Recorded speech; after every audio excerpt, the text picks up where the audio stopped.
Τι κάνουμε τώρα εδώ? Εδώ τώρα βγάζουμε τη βυζίτα. Μάλιστα.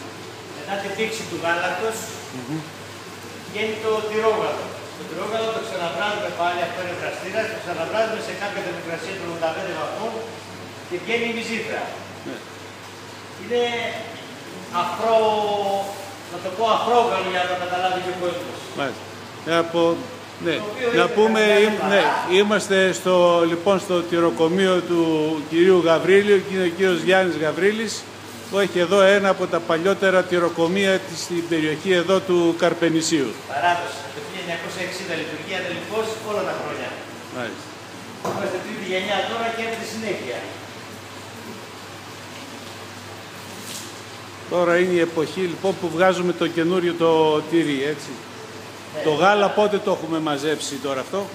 Το γάλα αυτό είναι κάθε μέρα μαζεύεται, είναι ημερήσια παραγωγή, παραλαβή και τελευταία μπαίνει στη διαδικασία παραγωγής. Σε 2 λεπτά θα σας δείξω και τη διαδικασία της φέτας που γίνεται. Ωραία. Για να μην σας καθυστερώ.